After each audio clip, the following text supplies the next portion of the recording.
बोलिए प्रेम से श्री सद्गुरु महाराज की जय। श्री सद्गुरु महाराज की जय। श्री सद्गुरु महाराज की जय।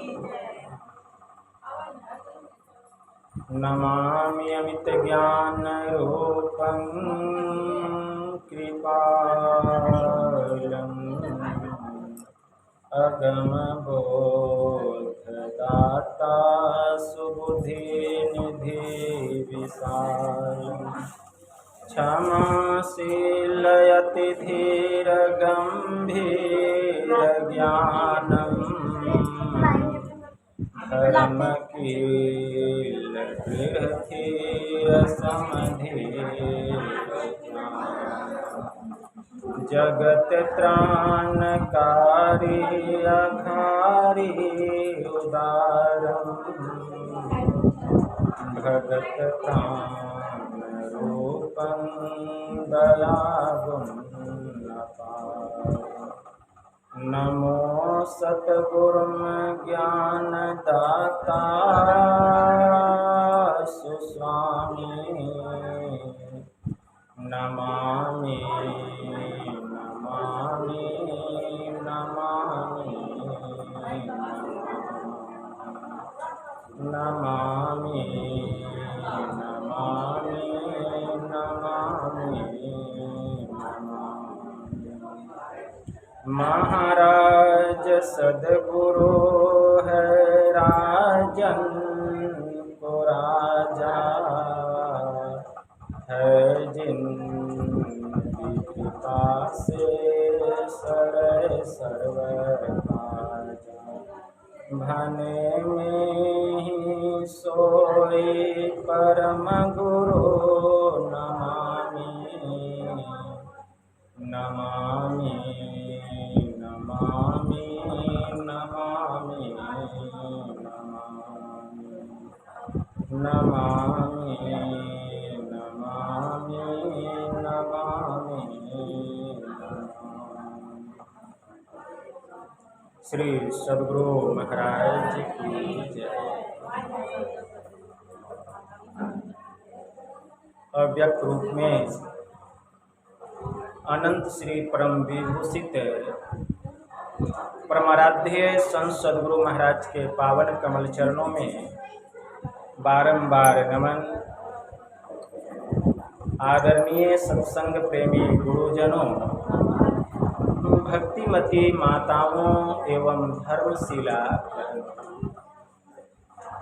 आप लोगों को सर्वविदित हो चुका है कि यह संतमत सत्संग का आयोजन हमारे आदरणीय ओम प्रकाश बाबू ने अपने सुपुत्र ऋषिकेश के जन्म दिवस के उपलक्ष्य में घर परिवार के समस्त लोगों ने मिलजुल कर बड़े ही हर्षोल्लास के साथ यह संतमत सत्संग का आयोजन किया।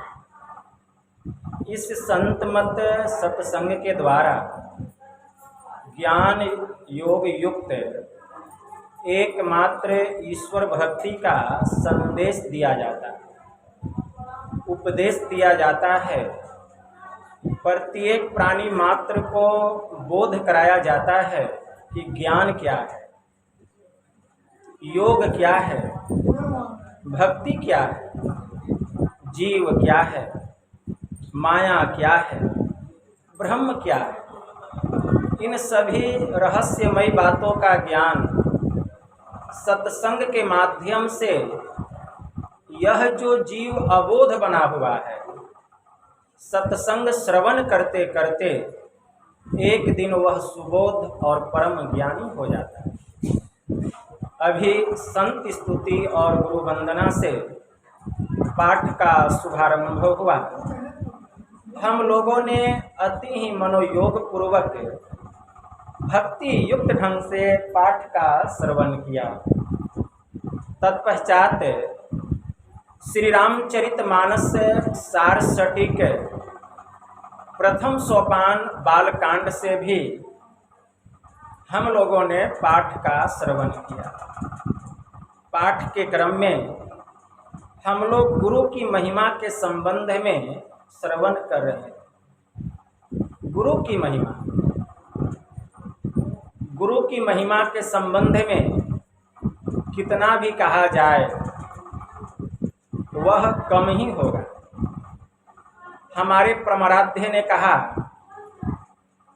गुरु गुण अमित अमित को जाना, संक्षेप ही सब करत बखाना।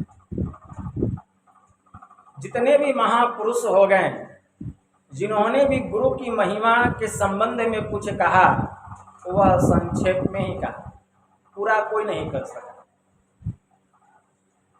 संत कबीर साहब ने कहा, सब धरती कागज करूं, लेखनी बन राय, सात समुंदर की मसी करूं, गुरु गुण लिखा न जाए। अगर पूरी धरती को कागज बना दिया जाए,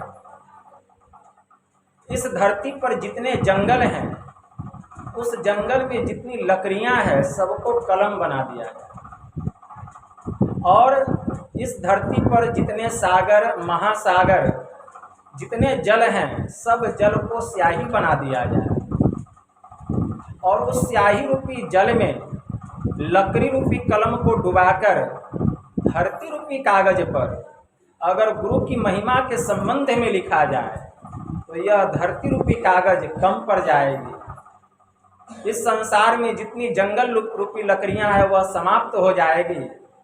जितना समुंदर सागर महासागर का जल रूपी स्याही है, वह समाप्त हो जाएगा। लेकिन गुरु की महिमा का इति नहीं होगा, उसका अंत नहीं किया जा सकता। स्कंद पुराण में आया है, सभी तीर्थों में गुरु तीर्थ सबसे उत्तम तीर्थ, क्योंकि गुरु के अनुग्रह से ही शिष्य को लौकिक आचार व्यवहार का ज्ञान प्राप्त होता है, विज्ञान की प्राप्ति होती है, और अंत में मोक्ष भी प्राप्त होता है। जैसे सूर्य दिन को प्रकाशित करता है, चंद्रमा रात्रि को प्रकाशित करती है, और एक छोटा सा दीपक घर के भीतर में प्रकाश करता है। लेकिन जो संत सद्गुरु होते हैं, अपने शिष्य के हृदय के तम का अर्थात अंधकार का हरण करके उनके हृदय को दिन रात प्रकाशित करने वाले अगर कोई होते हैं, तो वे संत सद्गुरु होते हैं। इसीलिए गोस्वामी जी ने मानस में लिखा, बंदौ गुरुपद कंज, कृपा सिंधु नर रूप हरि, महामोह तम पुंज, जासु वचन रवि कर निकर। कृपा के समुद्र, नर के रूप में नारायण, जिनका वचन अज्ञानता रूपी रात्रि को नाश करने के लिए सूर्य की किरणों का समूह है, ऐसे गुरु के चरणों की मैं वंदना करता हूं। विचार कीजिए कि गुरु की कितनी महिमा। हमारे प्रमराध्य ने कहा, प्रभु गुप्त है और गुरु प्रगट है एक ही दयाल, लेकिन बिना गुरु प्रभु मिलते नहीं, ऐसा बड़ा मजाल। परमात्मा जो है वे गुप्त है, लेकिन गुरु महाराज प्रगट है, लेकिन दोनों में कोई अंतर नहीं है एक ही दयाल। देखिए गुरुदेव क्या कर रहे हैं, लेकिन बिना गुरु प्रभु मिलते नहीं, ऐसा बड़ा मजाल। मजाल है कि बिना गुरु के कोई परमात्मा को प्राप्त कर ले, कोई नहीं प्राप्त कर सकता। गुरु महाराज की वाणी में आया, उर माही प्रभु गुप्त, अंधेरा छाई रहे। उर माही प्रभु गुप्त, अंधेरा छाई रहे। हमारे हृदय में प्रभु हैं, लेकिन आंख बंद करके देखिए क्या दिखाई देता है, अंधकार दिखाई देता है। लेकिन गुरु गुर करत प्रकाश प्रभु को प्रत्यक्ष, गुरु गुर करत प्रकाश प्रभु को प्रत्यक्ष। गुरु जो होते हैं, परमात्मा तो हमारे हृदय में है, हम सबके भीतर में, सबके घट घट में वह परमात्मा है। गुरु नानक देव जी महाराज ने कहा, घटी घटी अंतरी ब्रह्म लुकाइया, घटी घटी ज्योति सबाई। अब वज्र कपाट मुक्ति, वज्र कपाट मतलब अंधकार का पर्दा लगा हुआ है, वह वज्र कपाट कैसे हटेगा? तो गुरु महाराज की वाणी में आया, उर माही प्रभु गुप्त अंधेरा छाई रहे, गुरु गुर करत प्रकाश प्रभु को प्रत्यक्ष रहे। गुरु गुरु बतला देते हैं, गुरु का मतलब जुक्ति बतला देते हैं, और उस जुक्ति को जान करके जब हम भक्ति करते हैं, मतलब योग करते हैं, और योग करते करते जब दृष्टि की दोनों धार मिलती है, तब हमारा अंतःकरण प्रकाशित होता है। और उस प्रकाश में जब हम शब्द साधना करते हैं, तो शब्द साधना करते करते यह आत्मा सीधे परमात्मा में जाकर के मिल जाती है। तब उस परमात्मा का ज्ञान होता है, अर्थात वह प्रभु जो गुप्त थे वे हमारे भीतर में प्रकट हो जाते हैं। इसीलिए हमारे परमाराध्य ने कहा, उर माही प्रभु गुप्त अंधेरा छाई रहे, गुरु गुर करत प्रकाश प्रभु को प्रत्यक्ष। इसलिए गुरु जुक्ति से हमें भक्ति करना पड़ेगा। भक्ति, संत कबीर साहब ने कहा, भक्ति बिना नहीं निस्तरे, लाख करे जो कोय, शब्द सने ही होय रहे, घर को पहुंचे सो। भक्ति निसैनी मुक्ति की, संत चढ़े सब धाये, जिन जिन मन आलस किया, जन्म जन्म पछताए। भक्ति जो है यह मुक्ति की सीढ़ी बतलाएगी। जब तक भक्ति नहीं करेंगे मुक्ति नहीं मिलेगी, मतलब परमात्मा का दर्शन नहीं होगा। जिसको परमात्मा मिल गए वह जीवात्मा मुक्त हो गया। भक्ति हम कैसे करें? भक्ति जो है भज धातु से मिलकर बना है, जिसका अर्थ होता है सेवा करना। किसकी सेवा? एक परमात्मा की सेवा। परमात्मा की सेवा हम कैसे करेंगे? परमात्मा के सगुण सकार रूप संत सद्गुरु है। जो गुरु की सेवा करता है वह ईश्वर की सेवा करता है। गुरु की सेवा क्या है? तो गुरु महाराज की वाणी में आया, सत्संग नित्य और ध्यान नित्य, रहिए कृत संलग्न हो, व्यभिचार चोरी नशा हिंसा झूठ तजना चाहे। इसके लिए सत्संग करना पड़ेगा, ध्यान करना पड़ेगा, सबसे पहले सत्संग करना पड़ेगा। जो सत्संग करेगा उसी से ध्यान होगा। सत्संग सबके जीवन में नहीं मिलता है। गोस्वामी जी ने लिखा, बिनु सत्संग विवेक न होई, राम कृपा बिनु सुलभ न। जब तक ईश्वर की कृपा नहीं होगी यह सत्संग मिलने वाला नहीं।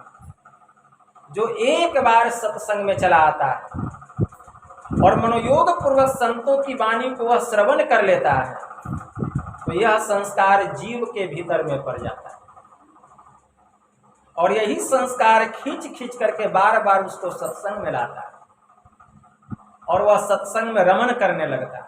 जब उसका मन सत्संग में रमन करने लग जाता है, तब वह तलाश करता है, गुरु की तलाश में जुट जाता है कि कोई अच्छे गुरु मिल जाएं कि हम भी ईश्वर की भक्ति करके उस परमात्मा को हम प्राप्त करें।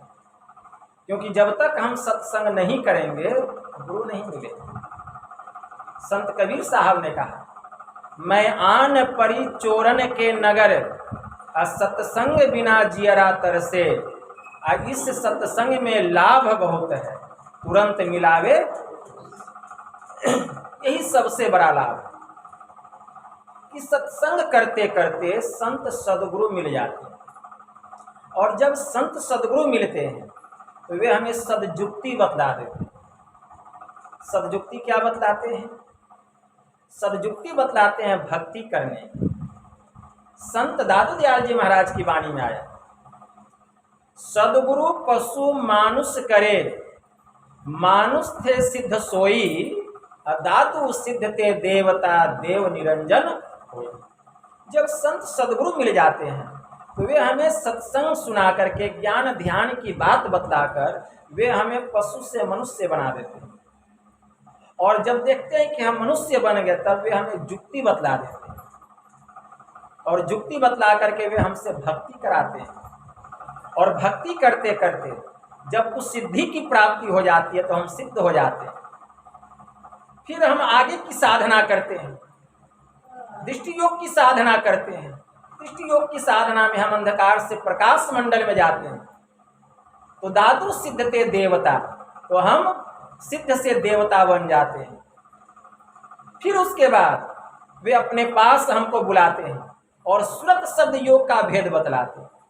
और सुरत शब्द योग की साधना कराते कराते देव निरंजन होए, वे हमें सीधे ब्रह्म स्वरूप बना देते हैं। ये काम संत सदगुरु करते हैं। इसीलिए गुरु जो होते हैं केवल मार्ग दर्शक ही नहीं होते हैं, सब काम कराने वाले संत सदगुरु होते हैं।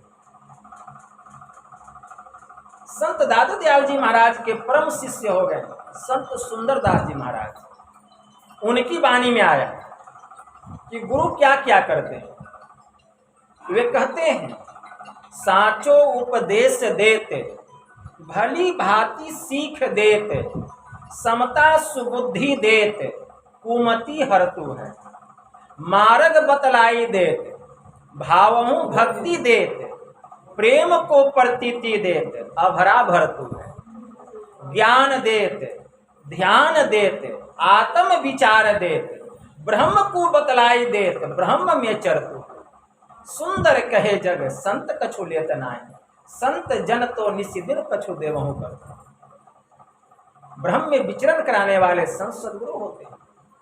तो गुरु क्या नहीं करते, लेकिन वास्तव में वह संत सदगुरु होना चाहिए। क्योंकि संसार में गुरु की कमी नहीं है, लेकिन सब गुरु यह काम नहीं कर सकते। जो संत सदगुरु होंगे वही इस काम को करने में समर्थवान है। इसीलिए संत कबीर साहब ने कहा, प्रथम गुरु है माता पिता, रज वीर्य के सोई दाता। दूसर गुरु है मन की धाई, गिरहवास की बंध छुड़ाई। तीसर गुरु जिन धरिया नामा, ले ले नाम पुकारे गामा। चौथे गुरु जिन शिक्षा दिन्हा, जगत व्यवहार सबे तब चिन्हा। अब पंचम गुरु जिन वैष्णव किन्हा, राम नाम का सुमिरन दिन्हा। छठे गुरु जिन भरमगर तोरा, दुविधा मेरी एक से जोरा। सातम गुरु जिन सत शब्द लखाया, जहाँ का तत्व तहाँ समाया। कबीरा सात गुरु संसार में, सेवन सब संसार। सतगुरु सोई जानिए जो भवजल उतारे पार। ये काम संत सदगुरु करते हैं। तो गुरु केवल मार्गदर्शक ही नहीं होते हैं, गुरु जो है वे समर्थवान होते हैं। तो गुरु क्या नहीं कर सकते, ऐसे गुरु की महिमा गोस्वामी तुलसीदास जी महाराज गा रहे। और कहते कहते उन्होंने क्या कहा, श्री गुरु पद नख मणि गण ज्योति, सुमिरत दिव्य दृष्टि ही होती। गोस्वामी जी लिखते हैं, श्री गुरु पद नख मणिगण ज्योति। गुरु महाराज के चरण नख में मणियों की ज्योति छिपी हुई है, दिखाई दे रहा है। देखिए गुरु महाराज का चरण, मणि की ज्योति निकल रही है, कैसे दिखाई देगा। श्री गुरु पद नख मणिगण ज्योति, असुमिरत दिव्य दृष्टि ही होती। गुरु महाराज के चरण नख में मणियों की ज्योति है, जिसका सुमिरन करने से, मतलब चिंतन करने से, वहां ध्यान लगाने से जब भीतर की दिव्य दृष्टि खुलती है, तब चरण नख में जो मणि की ज्योति है वह स्पष्ट दिखाई देता है। लेकिन जब तक भीतर की दिव्य दृष्टि नहीं खुलेगी, गुरु महाराज के चरण नख में जो मणि की ज्योति है वह दिखाई देने वाली नहीं। तो आपको क्यों नहीं दिखाई दे रही है? क्योंकि आपके भीतर की दिव्य दृष्टि नहीं खुली, इसीलिए वह चरण नख से जो मणि की ज्योति निकल रहा है वह मणि का ज्योति दिखाई नहीं दे रहा। लेकिन समझना पड़ेगा कि चरण नख है क्या। गुरु महाराज का जो चरण नख है उनके पैर के नाखून को नहीं कहा गया, चरण नख रूप को कहा गया। रूप दो प्रकार का होता है, एक होता है स्थूल रूप और दूसरा होता है सूक्ष्म रूप। स्थूल रूप जिसको इस आंखों से हम देख रहे हैं, यह गुरु महाराज का स्थूल रूप है। और सूक्ष्म रूप क्या है? बिंदु रूप। बिंदु रूप जो है वह गुरु महाराज का सूक्ष्म रूप है। उसी बिंदु रूप को तेजस बिंदु रूप, तेजस्य बिंदु परम ध्यानम विश्वात्म हृदय संस स्थितम, उपनिषद में मंत्र आया। वही जो तेजस्य बिंदु है वही गुरु महाराज का चरण नख कहा गया, वही गुरु महाराज का चरण नख है। और उसी चरण नख में मणियों की ज्योति छिपी हुई। वह चरण नख जहां है वहां ध्यान लगाना पड़ता है। गुरु महाराज का चरण नख कहाँ है? सबके भीतर में, सबके भीतर में वह चरण नख। लेकिन इसका पता, इसका भेद किसी सच्चे संत सदगुरु से जानना चाहिए। संत तुलसी साहब की वाणी में आया, मुर्शिदे कामिल से मिल, सिद्क और सबूरी से तकी, जो तुझे देगा फहम सहरक को पाने के। मतलब पहुंचे हुए संत सदगुरु रूपी बादशाह से जाकर के मिलो। कैसे? सिद्क और सबूरी, मतलब सच्चाई और संतोष से मिलो। उनसे फरियाद करो, वे तुमको रास्ता बतलाएंगे, रास्ता बतलाएंगे। और जो रास्ता बतलाएंगे अगर हम वहां ध्यान लगाएंगे तो क्या होगा? दृष्टि की दोनों धार मिलेगी।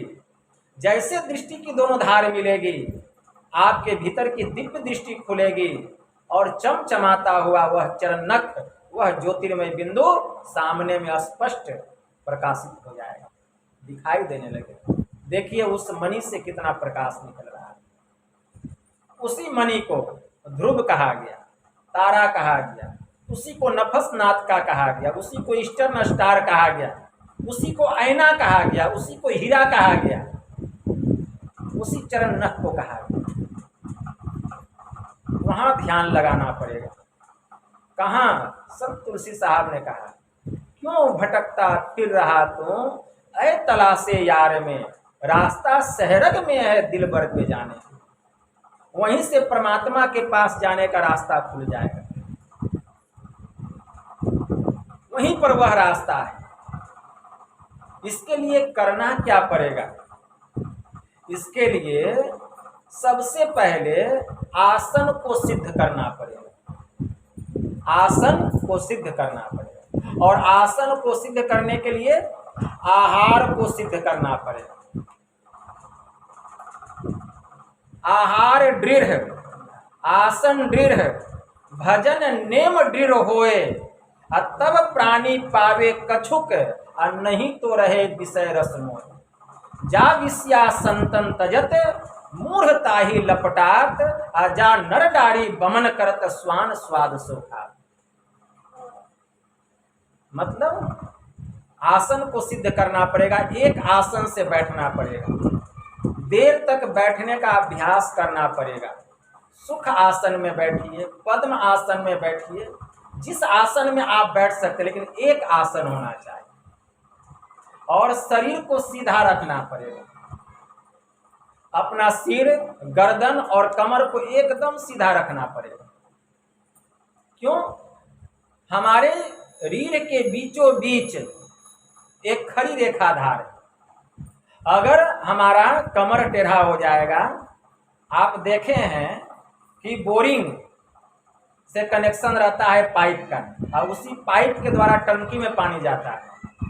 और अगर वह पाइप जो है टेढ़ा मेढ़ा हो जाए तो पानी ऊपर चढ़ेगा टंकी में? नहीं चढ़ेगा। उसी प्रकार हमारे रीढ़ के बीचों बीच खड़ी रेखाधार, अगर कोई ध्यानाभ्यास करते करते झुक जाते हैं, उनकी गर्दन झुक जाती है या कमर झुक जाती है, तो चेतना की जो शक्ति है वह वहीं रुक जाती है, वह धार ऊपर नहीं चढ़ती। इसलिए शरीर को एकदम सीधा रखना पड़ेगा, शरीर को सीधा रखना पड़ेगा। जब शरीर को सीधा रखेंगे और शरीर को सीधा रख करके बायां पैर नीचे, दाहिना पैर ऊपर, बायां हाथ नीचे, दायां हाथ ऊपर, तर ऊपर गोद में रखना पड़ेगा, सुख आसन में बैठना पड़ेगा। दोनों आंखों को बंद करना पड़ेगा। और जब भी हम ध्यान करने के लिए बैठे, अभ्यास करने के लिए, पूरब मुख या उत्तर मुख होकर के बैठना पड़ेगा। लेकिन जब कहीं हम सामूहिक रूप में बैठे हैं तो वहाँ दिशा का ज्ञान नहीं रखना पड़ेगा। जहाँ कहीं भी हम सामूहिक रूप में बैठे ध्यानाभ्यास करने के लिए, वहाँ दिशा का ज्ञान नहीं रखना चाहिए। जिधर गुरु महाराज का मुख है उसी ओर मुख करके सम्मुख होकर के बैठना चाहिए, वहाँ दिशा का ज्ञान नहीं रखना चाहिए। लेकिन जब हम अकेले में बैठे, एकांत में बैठे, तो उत्तर मुख होकर या पूरब मुख होकर के बैठना चाहिए। और एक आसन से बैठ करके आंखों को बंद करना पड़ेगा। आंख को जैसे ही बंद करते हैं, सामने में क्या दिखाई देता है? अंधकार दिखाई देता है। सबके भीतर में अंधेरा दिखाई देता है। इसका मतलब इसी अंधकार में, इसी अंधकार में हम, गुरु महाराज की वाणी में आया, पापों के संस्कार जन्मों के मेरे, है जो प्रभु दया कर क्षमा कर मिटाना, गुरु मम सूरत को गगन पर चढ़ा। तो यह पाप है, जो अंधकार दिखाई दे रहा है, ये हमारा पाप है। अगर आप पवित्र होना चाहते हैं तो अंधकार को हटा दीजिए, आप पवित्र हो जाएंगे। एक बार चीनी ने अपनी सहेली से कहा कि बहन देखो मैं कितनी साफ हूं। तो उसकी बहन कहती है, हाँ बहन तुम ठीक कहती हो, अपनी गंदगी किसी को सूझती नहीं, उसे तो हमेशा दूसरों की ही गंदगी दिखाई देती। क्यों? देखी के पर दोष रजसम कहत गिरिसम होए रे, और आपन दोष मेरु सम है ताको राखत गोए। अगर दूसरे का दोष धूल के समान है, उसको पहाड़ के समान हम बढ़ा चढ़ा करके बखान करते हैं। अगर किसी का दोष धूल के समान है तो दूसरे के सामने पहाड़ के जैसा बखान करते हैं, और अपना दोष पहाड़ के जैसा है उसको छुपा करके रखते हैं। उसकी बहन कहती है कि देखी के पर दोष रजसम कहत मेरु सम होए रे, और आपन दोष गिरि सम है ताको राखत गोए। कोई बात नहीं है बहन, अभी पता चल जाएगा कि तुम कितनी साफ हो। वह क्या करती है? अंगीठी में एक कढ़ाई चढ़ा देती है, चूल्हे के ऊपर में आग जल रहा है। जब कढ़ाई गर्म हो जाता है तो क्या करती है? एक गमला लेती है और एक गमला में पानी लेती है। अब पानी में चीनी को डाल देती है और उसको मिला करके उसी कढ़ाई में डाल देती है। कुछ देर के बाद पानी खदबद करने लगता है। अब बस चीनी के भीतर की जितनी गंदगी है सब पानी के ऊपर में तैरने लगता है। तो उसकी बहन कहती है, बहन तुम तो कहती थी मैं बड़ी साफ हूं, फिर ये गंदगी कहाँ से आ गया? तो चीनी कहती है, हाँ बहन मैं तो बहुत गंदी हूँ, बहुत मैली हूँ। उसी प्रकार हम लोग भी अपने आप को कहते हैं कि हम बहुत साफ हैं, बहुत पाक हैं, बहुत पवित्र हैं, हम लोग भी कहते हैं। लेकिन हम कितने साफ हैं, कितने पाक हैं, हम कितने पवित्र हैं, जब हम साधना रूपी कसौटी पर अपने आप को कसते हैं, जब हम ध्यानाभ्यास करने के लिए बैठते तब पता चलता है कि हम कितने साफ हैं। अगर हम साफ होते हैं, अगर हम पाक होते हैं, अगर हम पवित्र होते हैं, तो यह पहाड़ के जैसा अंधकार सामने नहीं दिखाई देता। तब तो अंधकार में ही भैया प्रकाश हो जाता। इसका मतलब है कि हम भी साफ नहीं हैं, हम भी पाक नहीं है, हम भी पवित्र नहीं है। तो पहले अपने को साफ करना पड़ेगा, अपने को पाक करना पड़ेगा, अपने को पवित्र करना पड़ेगा। तो इसके लिए क्या करना पड़ेगा? इसके लिए इसी अंधकार में रहते हुए, सामने में जो अंधकार है, इसी अंधकार में अपने मन को रख करके मनोयोग पूर्वक एक नाम का जप करना पड़ेगा। हमारा मन जप में लगा रहेगा, अंधकार रहेगा लेकिन अंधकार गौण होकर के रहेगा, क्योंकि आपका मन अंधकार पे नहीं है, आपका मन जप में लगा हुआ है। अंधकार तो है लेकिन मन कहाँ लगा है? जप में लगा। तो हम अंधकार में ही रह करके मानस जप कर रहे हैं। अगर हमारा मन जप में ठीक ठीक लगा हुआ रहेगा, अगर मनोयोग पूर्वक मन से मानस जप होता रहेगा, तो जप करते करते मंत्र का अर्थ होता है जो मन को त्राण दे दे, मन को शांति प्रदान कर दे, मन को सुकून दे दे। आप देखिएगा जप करते करते आपका मन पवित्र होने लग जाएगा। और जब आपका मन पवित्र होने लग जाएगा तो मन जो भागता था वो भागेगा नहीं, वो मन जप में लगा हुआ है। अगर मन आपका जप पर से भाग रहा है, इसका मतलब मन आपका भी पवित्र नहीं हुआ। और जब मन पवित्र होने लग जाएगा तो यह मन जप में लग जाएगा। और जब मन जप में लगेगा, मनोयोग पूर्वक जप हो रहा है। और जप निरंतर होना चाहिए। बहुत लोग जप करते हैं, जप करते करते कहीं गप करने लगे, बहुत देर तक गप किए, याद आया हमको जप कर रहे थे, कहाँ फंस गए। बहुत लोग जप करते करते कहीं ख्याल भाग गया, उसी का चिंतन करने लग गए, वही दृश्य देखने लग गए। ख्याल आया हमको जप कर रहे थे, किससे बात करने लग गए, कहाँ घूमने लग गए। तो इस तरह जप नहीं होना चाहिए, निरंतर जप होना चाहिए।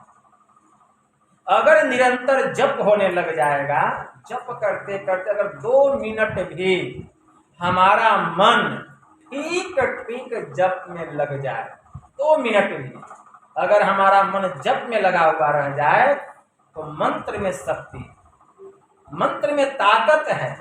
जो मन जप कर रहा है, मन क्या जप को पकड़ेगा? जप ही मन को पकड़ लेगा, जप ही मन को पकड़ लेगा। मतलब आप बैठे हुए हैं और लगेगा कि जप हो रहा है, बैठे हुए हैं लगेगा जप हो रहा है। क्यों? अब जप ही आपके मन को पकड़ लिया। गुरु का जो मंत्र है वह मंत्र आपके मन को पकड़ लेगा। पहले आप मन से जप को पकड़ रहे थे, लेकिन अब क्या हो गया? जप ही मन को पकड़ लिया, मतलब जप में आपको सिद्धि मिल गई। ये हुआ सिद्धि। जब भी आप कहीं बैठिएगा लगेगा काम कर रहे हैं, जप हो रहा है। किसी से अगर गप भी आप कर रहे हैं तो लगेगा जप हो रहा है, जप में सिद्धि मिल गई आपको। देखिए ये हुआ जप। और पहले तो आपको प्रयास करना पड़ता था जप करने के लिए, अभ्यास करना पड़ता था, जप नहीं हो रहा है। लोगों को सुनाते थे बाबा जप नहीं होता है, लेकिन अब कहीं भी बैठते हैं जप होने लगता है, जप में सिद्धि मिल गई। अगर इस तरह का जप होने लग जाए कि स्वतः जप होने लग जाए, जप में सिद्धि मिल गई, तब मानस ध्यान करना चाहिए। देखिए मानस ध्यान करना चाहिए। जिस नाम के मंत्र का हम जप कर रहे थे, गुरु मंत्र का हम जप कर रहे थे, उसी मंत्र संबंधी रूप का ध्यान करना चाहिए। ध्यान कहाँ करना चाहिए? एक व्यक्ति मेरे पास में आए, वे कहते हैं कि बाबा जब हम मानस ध्यान करते हैं तो कुप्पा घाट में जो गुरु महाराज का फोटो है वहीं चला जाता है मेरा मन, वहीं पर हम देखते हैं गुरु महाराज के रूप। हम कहें कि ये ठीक मानस ध्यान नहीं, यह ठीक मानस ध्यान नहीं है। अरे जहां आप मानस ध्यान करने के लिए बैठे वहां ना इष्ट के रूप को देखेंगे कि मन को वहां लेके चले जाए। इसीलिए सामने में जो अंधकार है, इसी अंधकार में इष्ट के रूप को सामने में देखने का अभ्यास करना चाहिए। जिसका मंत्र सिद्ध हो जाएगा स्वतः वह रूप भी सामने आ जाएगा। कोई व्यक्ति अंधा है, कभी गुरु के रूप को देखा नहीं है, केवल वह मंत्र का ही जप कर रहा है, लेकिन मानस ध्यान भी उसको बतला दिया गया है। अगर उसका मानस जप सिद्ध हो जाएगा और अंधा व्यक्ति कभी रूप नहीं देखा है, स्वतः उसके सामने गुरु का रूप आ जाएगा। वह मन की आंख से देखने लग जाएगा। मन की आंख से देखना, इसी को मानस ध्यान कहा गया, इसी को ख्याल से देखना कहा गया। तो मनोयोग पूर्वक मानस ध्यान करना चाहिए। सामने में अंधकार है, इसी अंधकार में ख्याल से, मन से इष्ट के रूप को देखना चाहिए कि हमारे इष्ट ऐसे हैं।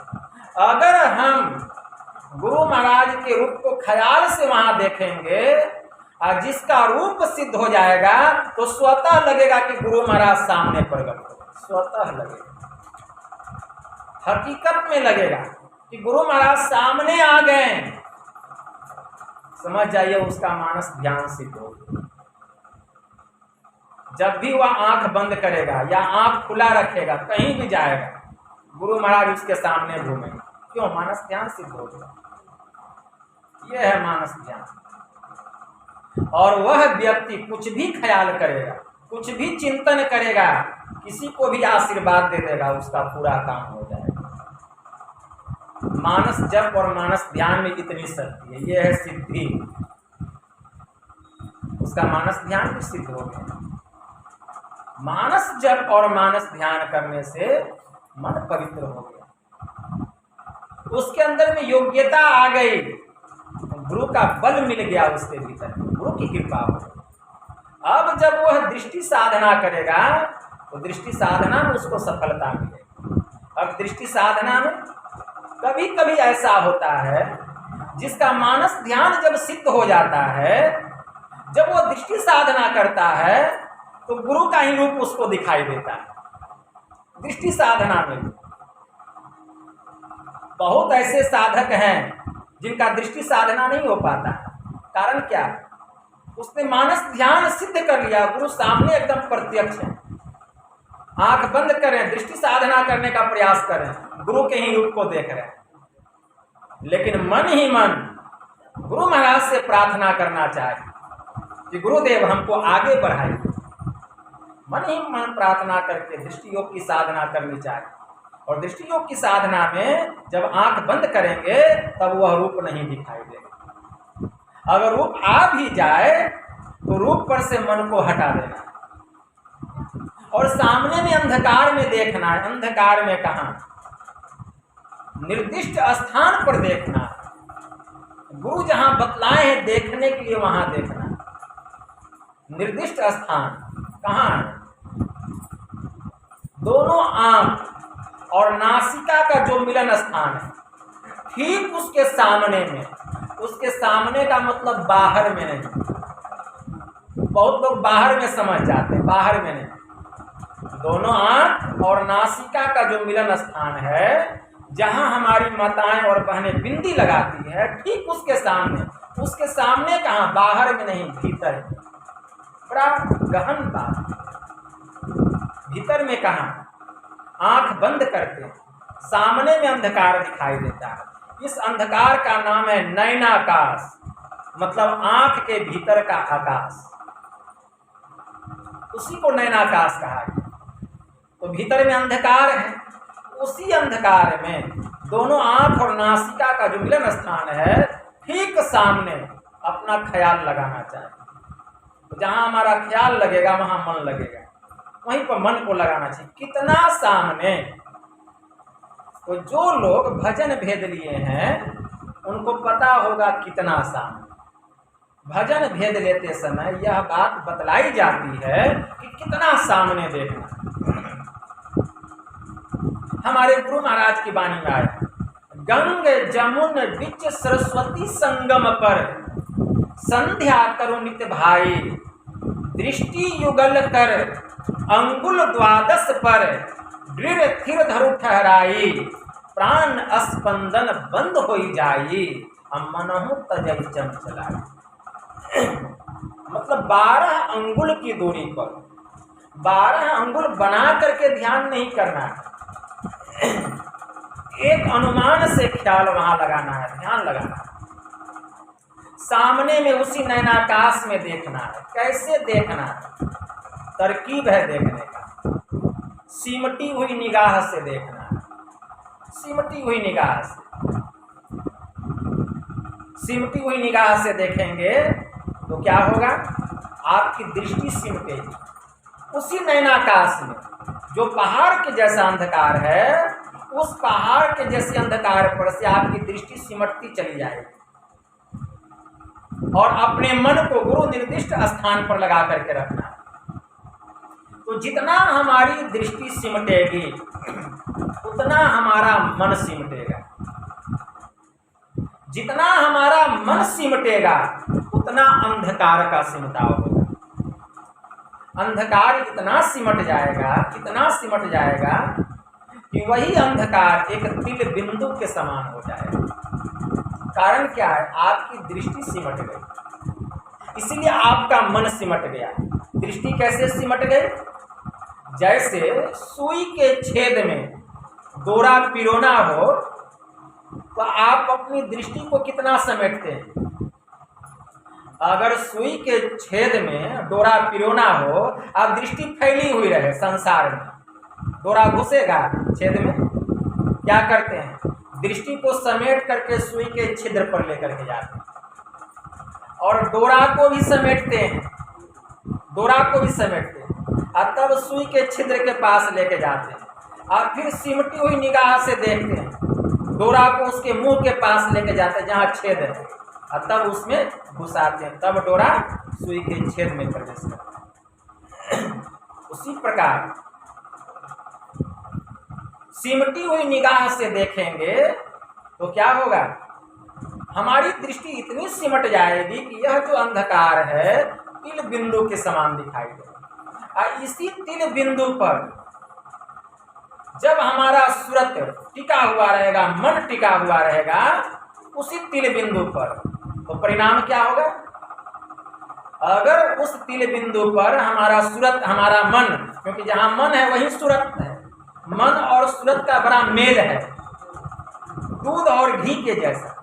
जैसे दूध में घी है वैसे ही मन में सूरत है, तो जहां मन रहेगा वहीं सूरत रहेगा। तो उस तिल बिंदु पर अगर हमारा सूरत टिका हुआ रहेगा, मन टिका हुआ रहेगा, तो क्या होगा? दृष्टि की दोनों धार वहां आकर के टकराएगी। जब जब दृष्टि की दोनों धार टकराएगी परिणाम क्या होगा? गुरु महाराज की वाणी में आया, सावन सुखमन दृष्टि आनत, दामिनी छिन छिन दम कई, हील डोल तजी सुरत थिर करी, परनवतार उगाई। गुरु महाराज की वाणी में आया, जब जब दृष्टि की दोनों धार उस तिल बिंदु पर टकराएगी, उस तिल बिंदु से 5 तत्व का 5 रंग फूट फूट करके निकलेगा। ये अनुभूति है। कभी लाल, कभी पीला, कभी हरा, कभी काला, कभी सफेद, ये 5 तत्व के 5 रंग फुट फुट करके निकले। ये अनुभूति दिखाई दे, ये अनुभूति होना शुरू हो गया। दृष्टि योग की साधना गुरु महाराज की वाणी में आए, तामा माजे फूटी फूटी ऐते पच रंगवा हो, अब बिजली चमकी ऐते तार। गुरु महाराज की वाणी में नीली पीली लाल सफेदी स्याही सन्मुख आता है, छट छट छट छट बिजली छटके भोर का तार। ये अनुभूति है, ये अनुभूति होने लग जाए। जब इस तरह की अनुभूति होने लगेगी आपके मन में वैराग्य जगने लग जाएगा, वैराग्य प्रबल होने लग जाएगा। संसार की वस्तु नहीं सुहाएगी, अच्छी नहीं लगेगी, ध्यान ही अच्छा लगेगा आपको। क्यों? मन रमन कर रहा है। एकांत स्थान की हम खोज करेंगे, और कहीं एकांत स्थान में बैठ के, चाहे वो घर का कोना हो, चाहे कोई जंगल का कोना हो, चाहे कोई भी स्थान हो, हम एकांत बैठ करके घंटों अभ्यास करेंगे। एक समय ऐसा आएगा कि दृष्टि की दोनों धार वहां जा करके मिलेगी, और जैसे मिलेगी वह तिल खिड़की खुले, वह तिल खिड़की खुल जाए। कैसे खुलेगी तिल खिड़की? तो संत तुलसी साहब की वाणी में आए, तिल परिमाने लगे कपाटा, मकर तारतः जीव का बाटा। जहां जीव का बासा है वहां मकरा का तार लगा हुआ है। मकर तार क्या है? चेतन की धार। जहां जीवात्मा है वहीं से चेतन की धार जो है दोनों आंखों में आ गई, देखने लग गए। अभी जीवात्मा का वासा कहाँ है? जागृत में दोनों आंखों के मध्य में, शिव नेत्र में। वहीं से मकर तार मतलब चेतन की धार दोनों आंखों में आ गई, देखने लग गए। वहीं से चेतन की धार कान में आ गई, सुनने लग गए। शरीर और इंद्रियों की घाटों में आकर के पसर गई, शरीर और इंद्रियों से हम काम करने लगे। तो तिल परिमाने लगे कपाटा, जहां वह तिल बिंदु है, जहां जीवात्मा का वासा है वहां कपाट लगा हुआ है। कपाट क्या का है? अंधकार का। मकर तारतः जीव का बाटा, इतना भेद जाने जब कोई, तुलसीदास साध है सोई। निस्दिन सुरति रहे लवलाई, अब पल पल राखे तिल ठहराई। जो साधक होते हैं सूरत को समेट समेट करके उस तिल बिंदु पर लगाते हैं। निस्दिन सुरति रहे लवलाई, पल पल राखे तिल ठहराई। सतगुरु संत कंज में बासा, कंज मतलब उसी बिंदु में, उसी तिल बिंदु में गुरु बैठे हुए हैं, गुरु बैठे हुए। सतगुरु संत कंज में बासा, असुरति लाई जो चढ़े आकाशा। श्याम कंज लीला गिरि सोई, तिल परिमाण जान जन कोई। श्याम कंज वह काले रंग का जो तिल बिंदु है उसकी लीला देखने में आएगी जब जब दृष्टि की दोनों धार वहां टकराएगी। श्याम कंज लीला गिरि सोई, तिल परिमाण जान जन कोई। छिन छिन मन को तहां लगावे, एक पलक छूटन नहीं पावे। श्रुति समानी रहे आकाशा, तिल खिड़की में निस्दिन वासा। गगन द्वार दिसे एक तारा, अनहद नाद सुने झनकारा। तब वहीं पर जैसे दृष्टि की दोनों धार मिलती है वह तिल खिड़की खुलती है, और वहीं पर चमचमाता हुआ गुरु महाराज का चरण नख मतलब वह ज्योतिर्मय बिंदु प्रकट हो जाता, प्रकट हो जाता। छिन छिन मन को तहां लगावे, एक पलक छूटन नहीं पावे। गगन द्वार दिसे एक तारा, अनहद नाद सुने झनकारा। अनहद सुने गुने नहीं भाई, असुरती ठीक ठीक ठहर जब जाए। जब तक हमारी सूरत वहां स्थिर नहीं होगी, वह जो अनहद प्रकार का शब्द है वह सुनने में नहीं आएगा। तब साधक की सूरत अंधकार से प्रकाश मंडल में जाती, तब हम दृष्टि योग की साधना में सिद्ध हो जाते हैं। दृष्टि योग की साधना में सफलता प्राप्त हो जाती है, भीतर की दिव्य दृष्टि खुल जाती है, भीतर का त्रिनेत्र, भीतर का शिव नेत्र खुल जाता है। अब वह जो शिव नेत्र खुल गया, कहाँ देखना है? वहां दृष्टि लगाइए, मन में संकल्प कीजिए कि हमको देखना है कि अभी क्या हो रहा है अमेरिका में। आंख बंद कीजिए, त्रिनेत्र खुल गया, और उसका एकदम पर्दा पे जैसे फिल्म चलता है, एकदम अमेरिका का पूरा सीन आ जाएगा कि क्या हो रहा है। जहां का संकल्प कीजिएगा वह त्रिनेत्र खुल गया है, वह स्पष्ट दिखाई देने लगेगा। दलन मोह तम सो सुप्रकाशु, बड़े भाग उड़ आवे जासु।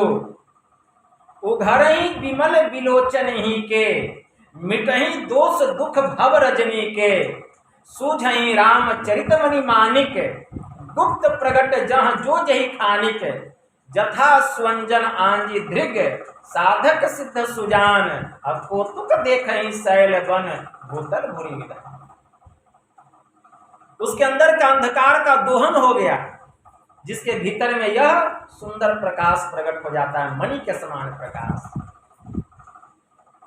वहां न धूप की जरूरत है, न दिया की जरूरत है, न बाती की जरूरत है, न घी की जरूरत है, कोई जरूरत नहीं, दिन रात वहां प्रकाश होगा। उसी को चिंतामणि कहा गया, वही चिंतामणि है। जिसको यह चिंतामणि प्राप्त हो गया, जिसने इस चिंतामणि को अपने भीतर में प्रकट कर लिया, जिस जिस वस्तु की वह चाहना करेगा वह वस्तु उसको प्राप्त हो जाएगी। काकभुसुंडी जी महाराज ने पक्षीराज गरुड़ से कहा, राम भगति चिंतामणि सुंदर, बसही गरुड़ जासु उर अंतर, परम प्रकाश रूप दिन राति, नहीं कछु चाहिए दिया घृत। यही है राम भक्ति रूपी चिंतामणि। बसही गरुड़ जासु उर अंतर, हे पक्षीराज गरुड़, जिसके हृदय में यह मणि प्रकाशित हो जाता है, परम प्रकाश रूप दिन राति, दिन रात वहां प्रकाश होता है। नहीं कछु चाहिए दिया घृत बाती, वहां दिया की घी की बाती की कोई जरूरत नहीं है। मोह दरिद्र निकट नहीं आवा, काम बात नहीं ताही बुझावा। अज्ञानता रूपी दरिद्रता उस मणि के प्रकाश के समीप नहीं आती, अकामना रूपी हवा उस मणि के प्रकाश को बुझा नहीं सकती। उस मणि में इतना प्रकाश है। जथा सुअंजन आंजी दृग साधक सिद्ध सुजान, वह साधक सिद्ध हो जाता है। उस मणि के प्रकाश से जो निकल रहा है उसको अपनी आंखों में लगाकर वह अंजन को, वह दिव्य दृष्टि प्राप्त सुबोध ज्ञानी हो जाता है। और बहुत से पहाड़ों में, जंगलों में, धरतियों में क्या छिपा हुआ है सब कुछ वह देख लेता है। उसके भीतर का ज्ञान और वैराग्य रूपी दोनों निर्मल नेत्र खुल जाता है। और जितने भी जन्म जन्मांतर के पाप हैं, उघर ही विमल विलोचन ही के, अमिट ही दोष दुख भव रजनी के। जैसे ही वह प्रकाश होता है, उघर ही विमल विलोचन ही के, उसके भीतर के दोनों निर्मल नेत्र खुल जाते हैं। अमिट ही दोष दुख भव रजनी के, अज्ञानता रूपी रात्रि का जितना दोष है सब समाप्त हो जाता है। जन्म जन्मांतर का किया हुआ जितना पाप है सब साफ हो जाता है, सब साफ। अब अंधकार क्यों रहेगा? अब तो प्रकाश हो गया, अब आप पवित्र हो गए, अब पाप हो गए, साफ हो गए। अब आपसे जितने कर्म होंगे प्रकाशित कर्म होंगे, जितने कार्य होंगे संसार के कल्याण के लिए होंगे। यह है दृष्टि योग की साधना। तब भीतर में अनहद प्रकार के नादों की वर्षा होती, ऐसे नहीं होती। तो दृष्टि योग की जो साधना है यह सबसे कठिन साधना है। दृष्टि योग नदानुसंधान की साधना से अधिक कठिन दृष्टि योग की साधना है। जो दृष्टि योग की साधना में निपुण हो जाएगा, नदानुसंधान की साधना उसके लिए सरल हो जाएगा।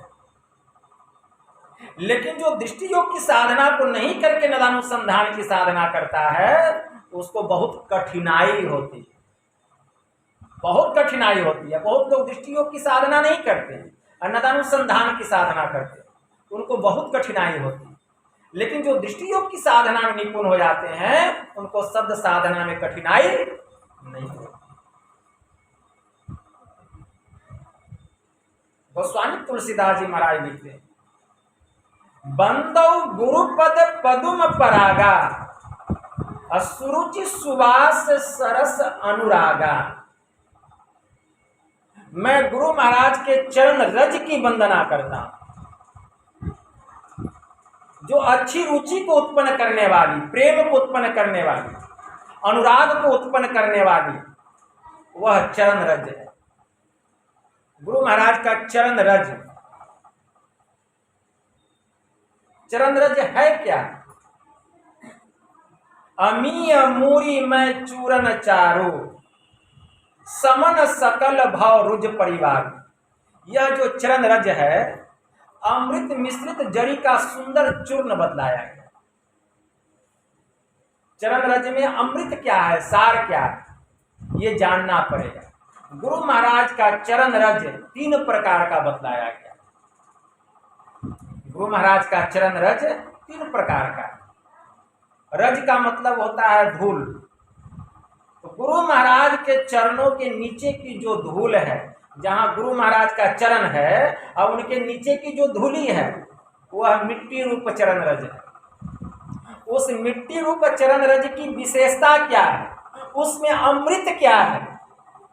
उस मिट्टी रूप चरण रज की विशेषता यह है, सब मिट्टी सब धूल की विशेषता नहीं है, लेकिन गुरु महाराज के चरणों के नीचे की जो धूल है उसकी विशेषता है।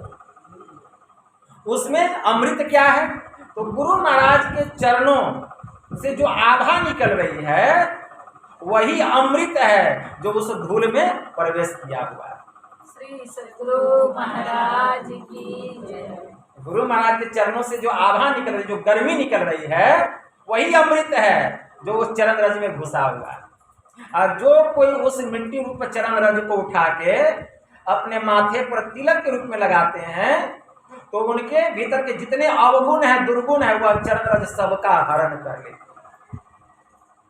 सबका हरण कर ले।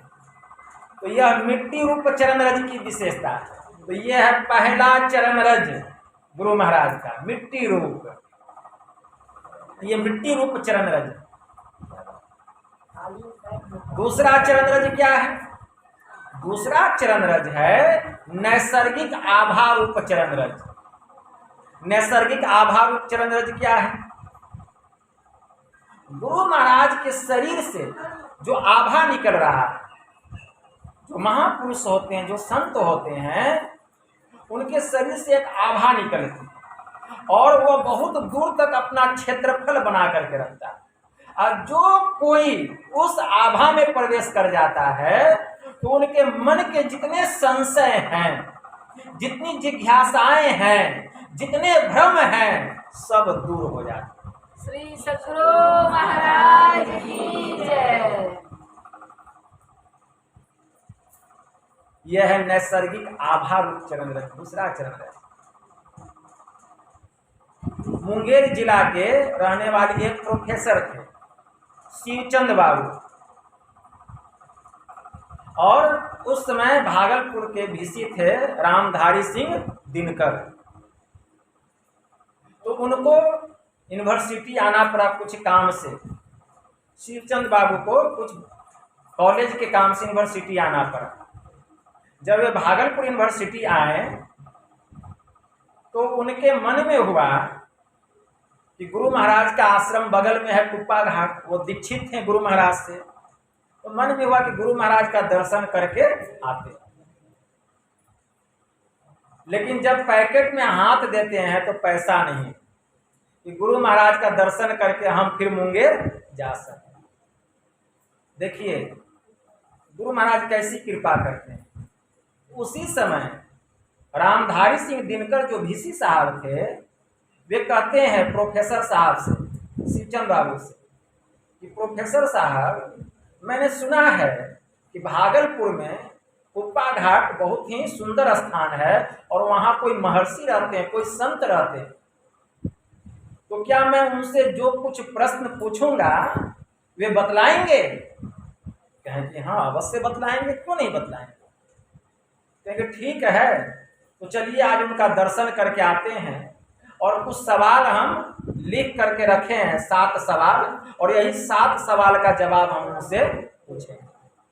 अब देखिए लगता है कि गुरु महाराज उनकी पुकार सुन ली, क्योंकि रामधारी सिंह दिनकर वीसी साहब के पास अपनी कार थी, उससे जाने में तो पैसे की कोई जरूरत थी नहीं। मन ही मन गुरु महाराज को प्रणाम करते हैं, श्रद्धा सुमन समर्पित करते हैं, और दोनों बैठ गए कार पे और चले आए कुप्पा घाट आश्रम। उस समय कुछ लोग बैठे हुए थे गुरु महाराज के पास। दोनों जाते हैं, गुरु महाराज को प्रणाम करते हैं, गुरु महाराज के पास बैठ जाते हैं, और गुरु महाराज से वो लोग जो आए थे वार्तालाप हो रही थी। तो वार्तालाप के क्रम में ही उनका जो पहला प्रश्न था, गुरु महाराज उसका जवाब दे देते, नंबर से जवाब देते। आश्चर्य उनको हो गया। अभी तो हम सवाल भी नहीं पूछे हैं और हमको जवाब भी मिल गया, और वार्तालाप दूसरे से हो रही है, दोनों बैठे हुए हैं। अब फिर वार्तालाप के क्रम में कुछ देर और गुजरा, उनको दूसरे सवाल का भी जवाब मिल गया। अब तो प्रोफेसर साहब का भी जान थपथपाने लगी, गजब के संत हैं, अभी हम सवाल भी नहीं पूछे हैं और जवाब पर जवाब दे रहे हैं। और इस तरह से बारी बारी से सातों सवाल का number by number Guru Maharaj जवाब देते, नंबर बाय नंबर जवाब देते। ये क्या है, ये क्या है?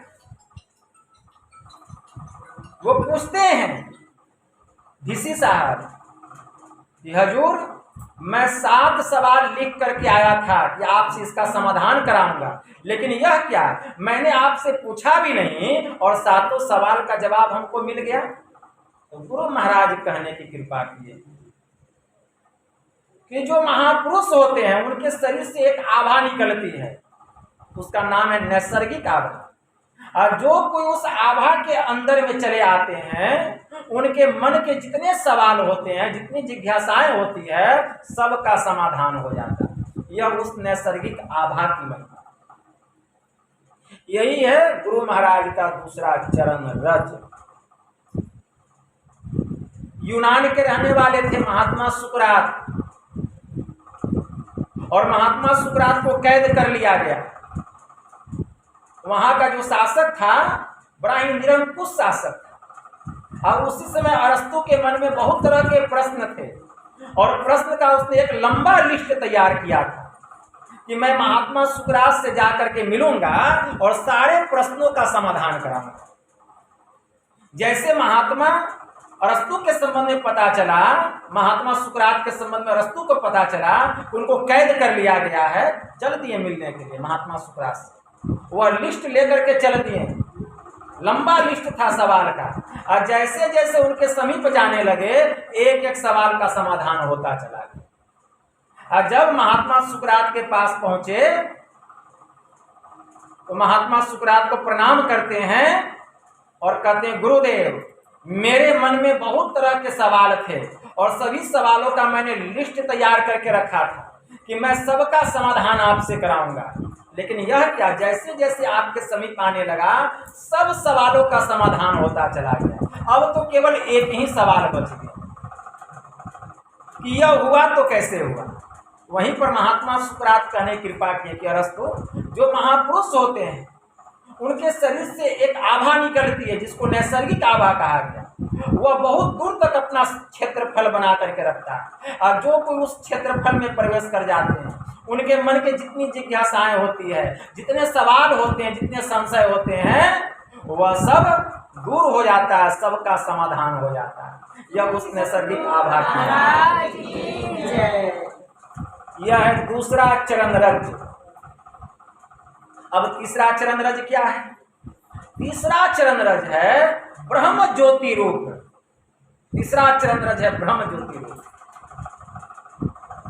जब कोई साधक दृष्टि योग की क्रिया के द्वारा दृष्टि के दोनों धारों को एक करके एक बिंदुता को जो प्राप्त कर लेता है, जिसका अंतःकरण प्रकाशित हो जाता है, जिसके भीतर में ब्रह्म ज्योति प्रकट हो जाता है, वही तीसरा चरण रज। उस तीसरी चरण रज की क्या महिमा है, तभी सुने। जथा सुवंजन आंजी धृग साधक सिद्ध सुजान, अब कौतुक देखें शैल बन भूतल भूरी निधान। मतलब यह जो तीसरा चरण रज जिसको प्राप्त हो जाएगा, वो यहाँ बैठे बैठे देख लेगा कि स्वर्ग में क्या हो रहा है, नरक में क्या हो रहा है, देख लेगा जापान में क्या हो रहा है, अमेरिका में क्या हो रहा है, नॉर्वे में, स्वीडन में क्या हो रहा है, धरती के भीतर में कहाँ हलचल हो रहा है, किसके मन में क्या छिपा हुआ है, कौन व्यक्ति क्या सोच करके आया है, क्या बोलना चाहता है। यह तीसरे चरण रज की महिमा, जिसके भीतर में ब्रह्म ज्योति प्रकट हो जाता है। ये तीसरा चरण रज, वह सबके मन की बात को जान लेता है। आपके पैकेट में कितना पैसा है, वह तीसरे चरण रज के द्वारा आंख बंद करेगा, भीतर की दिव्य दृष्टि खुलेगी, वह तीसरा चरण रज ब्रह्म ज्योति प्रकट होगा और आपके शरीर के भीतर में जहां भी कुछ रखे हैं, मन में जो बात है सब स्पष्ट दिखाई देने लगे। यह उस तीसरे चरण रज की महिमा, यही है ब्रह्म ज्योति रूप चरण रज। इसलिए जो कोई मनोयोग पूर्वक अभ्यास करेगा, ध्यान करेगा, उस पर गुरु की कृपा। श्री सद्गुरु महाराज की जय। लेकिन इसमें अवलंब क्या है? अवलंब है सदाचार, अवलंब है सदाचार। गुरु महाराज की वाणी में आया, जो निज घट रस चाहो तो अपने को 5 पाप से हरदम खूब बचाओ। एक है झूठ नशा है, दूसर तीसर नारी पर के हो, चौथी चोरी, पंचम हिंसा, दिल से इन्हें अलगाओ। जो निज घट रस चाहो तो अपने को 5 पाप से हरदम खूब बचाओ। जो मुस्तैदी से सदाचार का पालन करेगा, उसको कुछ ही दिनों में रूहानी की तरक्की हो जाएगी, उसकी रूहानी की तरक्की हो जाएगी। इसलिए सदाचार का पालन करना चाहिए। हमारे गुरु महाराज कहा करते थे कि सदाचार जो है यह संत मत का सबसे बड़ा चमत्कार है। श्री सद्गुरु महाराज की जय। संत मत में चमत्कार दिखलाने के लिए नहीं बतलाया गया। संत मत का सबसे बड़ा चमत्कार क्या है? सदाचार। जो सदाचारी होगा वही सबसे बड़ा चमत्कारी होगा। इसलिए सदाचार का पालन करना चाहिए। हमारे गुरुदेव ने कहा, झूठ बोलना, नशा खाना, हिंसा करनी, व्यभिचार करना, मत्स्य मांस को खाद्य पदार्थ समझना, इन और चोरी करनी, इन 5 से अपने को बचा करके, हटा करके रखना चाहिए। एक सर्वेश्वर पर ही अचल विश्वास, पूर्ण भरोसा तथा अपने अंतर में ही उनकी प्राप्ति का दृढ़ निश्चय रखना, सदगुरु की निष्कपट सेवा, सत्संग और दृढ़ ध्यानाभ्यास, इन 5 को मोक्ष का कारण समझना चाहिए। तो 5 से अपने मन को हटाइए और 5 को अपने जीवन में अपनाइए और फिर रूहानी की तरक्की देखिए। फिर देखिए आत्मा की कितनी तरक्की होती है। यही गोस्वामी तुलसीदास जी महाराज लिखते हैं। यह होगा कैसे? गुरु की कृपा से होगा। इसलिए बंदो गुरुपद कंज, कृपा सिंधु नर रूप हरि, महामोह तम कुंज, जासु वचन रवि कर निकर। कृपा के समुद्र, नर के रूप में नारायण, जिनका वचन अज्ञानता रूपी रात्रि को नाश करने के लिए सूर्य की किरणों का समूह है, ऐसे गुरु के चरणों की मैं वंदना करता हूं। क्योंकि जो समर्थ्यवान होंगे वही हमें समर्थ्यवान बना सकते हैं। नहीं तो कहीं अध कचरा गुरु मिल गया तो अंधरा गुरु, अब बता है चेला, अब दोनों नरक में ठेलम ठेला। हरई शीश धन अशोक न हरई, अशो गुरु घोर नरक में पड़े। गुरुवा तो घर घर फिरे, कोरी केर 50, राम नाम बेच के आ करे शीश के आस। ऐसे गुरु से काम चलने वाला। तो हमारे जो गुरु महाराज हैं पूर्ण संसद गुरु महर्षि में ही परमहंस, ऐसे महान संत के हम लोग संतान हैं। समय गया फिरता नहीं, झट ही करो निज काम, जो बीता सो बीतिया, अबहु कहो गुरु नाम। संत मता बिनु गति नहीं, सुनो सकल दे कान। जो चाहो उद्धार को तो बनो ऐसे संत के संतान। ऐसे संत के संतान है, गुरु की कृपा है। जरूरत क्या है? अवलंब सदाचार का पालन, बस यही जरूरत है। गुरु तो मिल गए हैं पूर्ण, लेकिन कमी हम में। हम मुस्तैदी से अगर सदाचार का पालन करते हुए ध्यानाभ्यास करेंगे तो गुरु महाराज बड़े दयालु हैं। इतनी दया कर देंगे कि अगला जन्म कौन देखा? कोई देखा है? बहुत लोग कहेंगे कि भक्ति एक जन्म में पूरी नहीं होती है, लेकिन जिसको गुरु पर अटल विश्वास है 100 जन्म की भक्ति एक जन्म में पूरी हो जाती है। श्री सद्गुरु महाराज। अब पूछिए कैसे पूरी हो जाती है? कोई अगर कैदी है उसको फांसी की सजा मिल गई या आजीवन कारावास मिल गया, आजीवन कारावास, लेकिन अगर वह जेल में अच्छा अच्छा काम करने लगता है, सुंदर सुंदर काम करने लगता है, तो जेलर देखता है यह कैदी में सुधार हो गया, बहुत अच्छा अच्छा काम कर रहा है, राष्ट्रपति के पास उसका खत लिखता है। और जब कोई नेशनल फेस्टिवल होता है, जैसे स्वतंत्रता दिवस होता है, जैसे गणतंत्र दिवस होता है, रिपब्लिक डे होता है, वो सब में जब राष्ट्रपति आते हैं तो उसके अच्छे काम को देख करके जो उसको आजीवन कारावास था या फांसी की सजा थी उससे उसको मुक्त कर देते, आजाद कर देते।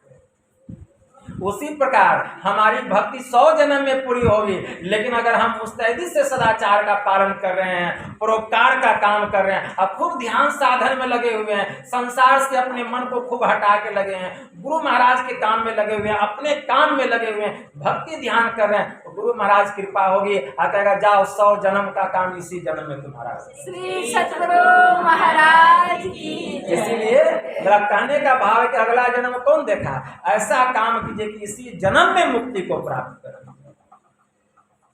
इसके लिए वैसा अपने को बनाना पड़ेगा और वैसा कर्म प्रकाशित करना पड़ेगा। इसी के लिए यह संत मत का सत्संग है। यही थोड़ा सा आप लोगों की सेवा में कहा, बस इतना ही कहकर मैं अपनी वाणी को यहीं विराम देता हूँ। यह संत मत सत्संग का आयोजन हमारे ओम प्रकाश बाबू ने अपने सुपुत्र ऋषिकेश के जन्म दिवस को उपलक्ष्य में कराए। मैं गुरु महाराज से प्रार्थना करता हूँ उसका भविष्य उज्ज्वल हो, गुरु महाराज उसके भीतर में समस्त सद्गुण भरे, ताकि माता पिता का नाम रोशन करे। और आप लोग जो इतना कीमती समय निकाल करके आए हैं, आप लोग पुण्य के भागी। अगर आप लोग नहीं आते तो यह ज्ञान हम किनको सुनाते और मेरे मुखारबिंद से कैसे निकलता, क्योंकि आप लोगों को देख करके ही निकलता है, नहीं रहता है कोई तो नहीं निकलता है। इसलिए आप लोग पुण्य के भागी हैं। मैं गुरु महाराज से प्रार्थना करता हूँ कि आपके मन की जो कामनाएं हैं, जो इच्छाएं हैं, गुरु महाराज उसको पहले पूरा करें और ध्यान साधना में आपकी रूहानी की तरफ। इतना ही कहकर मैं अपनी वाणी को यहीं विराम देता हूँ। बोलिए प्रेम से श्री सद्गुरु महाराज की जय।